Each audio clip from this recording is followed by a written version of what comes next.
मैं आज आपके लिए लेकर आया हूँ डीएलएड प्रथम वर्ष की प्रथम प्रश्न पत्र की इकाई 1 का नया टॉपिक परिपक्वता की अवधारणा।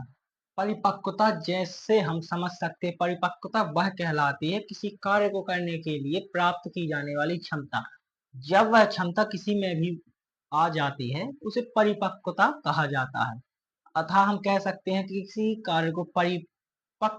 कार्य में परिपक्व होने के लिए बालक को उसका अनुभव होना आवश्यक होता है, तभी वह परिपक्वता को प्राप्त कर सकता है। इसमें हम देखते हैं, सामान्यतः परिपक्वता की अवधारणा है कि शरीर की क्षमता जिस व्यवहार को करने के योग्य होती है, इसमें अनुगत का स्थान नहीं होता है।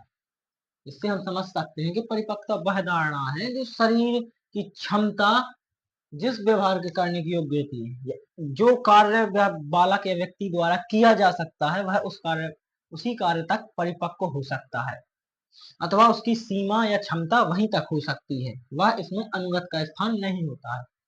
किसी भी कार्य को सीखने के लिए मानसिक एवं शारीरिक रूप से सक्षम होना आवश्यक है। यदि बालक किसी कार्य को करना चाहता है तो उसके लिए उसे मानसिक दृढ़ता की आवश्यकता होती है, तभी वह उस कार्य को कर सकता है। इसके बाद हम देखते हैं, परिपक्वता एक प्राकृतिक प्रक्रिया है। जिससे हम समझ सकते हैं कि परिपक्वता एक प्राकृतिक प्रक्रिया है, अतः यह कृत्रिम नहीं है।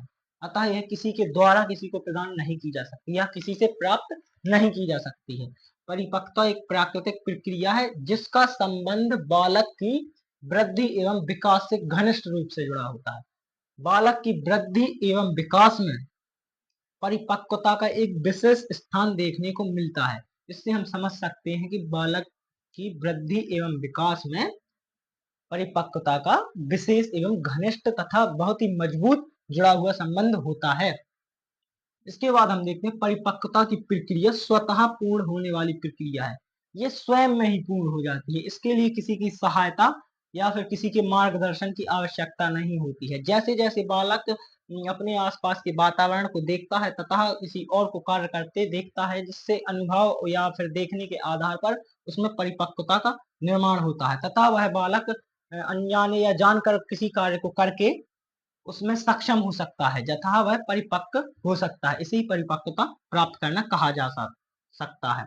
जिस प्रकार एक छोटा बीज पेड़ बन जाता है, यदि हम किसी बीज को जमीन में रोपते हैं या फिर लगा देते हैं तो कुछ समय के पश्चात वह एक विशाल पेड़ का आकार ले लेता है। इसी प्रकार हम देखते हैं कि ठीक उसी प्रकार बालक में प्राकृतिक रूप से बिना किसी प्रशिक्षण के जन्मजात योग्यताओं और शक्तियों में वृद्धि होती है। जिससे हम समझते हैं कि जन्म के समय से लेकर ही शुरुआत से बालक जिस तरह जैसे जैसे उम्र में वृद्धि होती है तथा वह समय व्यतीत करता है, वह अपने आसपास के वातावरण को देखकर तथा अपने परिवार के सदस्यों, आसपास के पड़ोसियों के कार्यों को देखकर वह उनसे सीखता है। जैसे कि माता के द्वारा सुने गए शब्दों के द्वारा वह भाषा को सीखता है तथा भाषा में परिपक्वता प्राप्त करता है तथा आगे बढ़कर आगे चलकर वह उम्र के साथ साथ भाषा में पूर्णतः परिपक्व हो जाता है तथा भाषा का संपूर्ण ज्ञान अर्जित करने के लायक हो जाता है। जिसमें हम देख सकते हैं कि बिना किसी प्रशिक्षण के जन्मजात योग्यताओं और शक्तियों में वृद्धि होती है। इसके लिए उसे किसी के मार्गदर्शन या प्रशिक्षण की आवश्यकता नहीं होती। उसमें इन योग्यताओं का विस्तार स्वतः ही होता है। यह प्रकृति का नियम होता है कि वह योग्यताओं और शक्तियों में वृद्धि प्राप्त कर पाता है। इसके बाद हम देखिए, शरीर की क्षमता किसी विशेष अवस्था में जिस व्यवहार को करने योग्य होती है वही परिपक्वता होती है। जैसे कोई बालक शुरुआत एक छोटी आयु से ही वजन उठाना प्रारंभ करता है तो वह आयु के बढ़ने के बाद वह किशोरावस्था में पहुंचने पर वह अन्य बालकों की तुलना में या आसपास के अन्य व्यक्तियों की तुलना में अधिक वजन उठा सकता है या फिर किसी भी कार्य को शुरुआत से करने पर वह उस कार्य में सबसे आगे हो सकता है। इसे ही परिपक्वता कहा जाता है तथा वह उसकी योग्यता और अन्य सभी पड़ोसियों तथा उसके साथी बालकों से अधिक होती है। इसे परिपक्वता कहा जाता है। परिपक्वता की प्रमुख विशेषताएं हम आगे देखते हैं। अब हम देखते हैं परिपक्वता की विशेषताएं। परिपक्वता का अर्थ और अवधारणा हम देख चुके हैं। इसके बाद हम देखते हैं परिपक्वता की विशेषताएं, जिससे हम सबसे पहले देखते हैं जिसमें परिपक्वता नैसर्गिक प्रक्रिया है। यह एक विशिष्ट प्राकृतिक प्रक्रिया है जिसे नैसर्गिक प्रक्रिया कहा जाता है। इसके बाद हम देखते हैं द्वितीय, परिपक्वता के लिए किसी प्रशिक्षण या पुनर्बलन की आवश्यकता नहीं होती। परिपक्वता प्राप्त करने के लिए किसी का मार्गदर्शन या प्रशिक्षण आदि की आवश्यकता नहीं होती है। यह बालक द्वारा स्वयं सिद्धि के द्वारा ही प्राप्त की जा सकती है। इसके बाद हम देखते हैं अगली विशेषता, परिपक्वता पूर्ण व्यवहार है। यह एक विशेष व्यवहार है, क्योंकि परिपक्वता के कारण ही व्यक्ति कोई विशेष कार्य किन्हीं विशेष अवस्थाओं में कर पाने में समर्थ हो पाता है।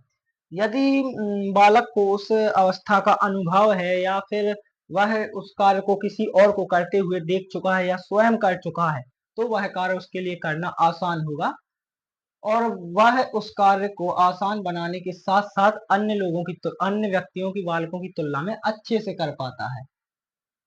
किन्हीं विशेष अवस्थाओं में कई विशेष अवस्थाएं होती है जिनसे वह गुजर कर या देख कर ही उन अवस्थाओं के बारे में ज्ञान प्राप्त कर सकता है। इसके बाद हम अगली विशेषता देखते हैं, अधिगम के लिए परिपक्वता का होना अनिवार्य है। यदि बालक किसी वस्तु या किसी के बारे में सीखना चाहता है तो उसके लिए परिपक्व होना आवश्यक होता है। अधिगम का अर्थ सीखना होता है। परिपक्वता प्राप्त किए बिना बालक के लिए अधिगम करना कठिन होगा। जिसके बाद हम अगला विशेषता देखते हैं, परिपक्वता के द्वारा ही अधिगम किया जा सकता है। जैसा कि हमने पिछली विशेषता में देखा, उसके बाद हम देखते हैं परिपक्वता के द्वारा ही अधिगम किया जा सकता है। परिपक्वता का अभाव होने के कारण बालक को अधिगम करने में कठिनाई का सामना करना पड़ेगा तथा वह अच्छे से किसी भी वस्तु को सीख नहीं पाएगा। इसके बाद हम अगली विशेषता देखते हैं, परिपक्वता के कुछ प्रतिमान होते हैं जिनके कारण सीखने पर प्रभाव पड़ता है, जैसे अधिग्रहण, धारणा, सतत प्रत्यास्मरण आदि। परिपक्वता के कुछ निश्चित प्रतिमान होते हैं जिनके कारण सीखने पर प्रभाव पड़ता है, जिसमें परिपक्वता प्राप्त किन अवस्थाओं में की गई है, वह बालक किन किन अवस्थाओं से होकर गुजरा है, उसके आसपास का माहौल क्या है, वह किस तरह के परिवेश में रहा है, वह कितनी जल्दी परिपक्वता प्राप्त की है या फिर उसकी बुद्धि का भी इस पर असर देखने को मिलता है। अधिग्रहण किसी वस्तु को ग्रहित करना, धारणा किसी वस्तु को धारित करना या फिर किसी वस्तु को देखकर अपने स्वयं समाहित करना, सतत प्रत्यास्मरण आदि। याददाश्त का तेज होना भी आवश्यक होता है। अगला विशेषता देखते हैं, परिपक्वता के द्वारा शरीर सक्षम बनता है। शारीरिक सशक्तता प्राप्त करने के लिए भी बालक का परिपक्व होना आवश्यक होता है। इसके बाद हम देखते हैं, परिपक्वता के लिए अभ्यास की आवश्यकता नहीं होती है। परिपक्वता प्राप्त करने के लिए किसी भी प्रकार के अभ्यास की आवश्यकता नहीं होती है। परिपक्वता एक नैसर्गिक प्रक्रिया है, यह एक प्राकृतिक प्रक्रिया है जो कि बिना अभ्यास के ही प्राप्त हो सकती है। इसके बाद हम अगली विशेषता देखते हैं, परिपक्वता एक निश्चित आयु तक ही सीमित होती है। परिपक्वता प्राप्त करने की एक आयु निश्चित होती है तथा समय सीमा निश्चित होती है। इसके बाद हम देखते हैं, परिपक्वता पर वंश व जाति का प्रभाव पड़ता है।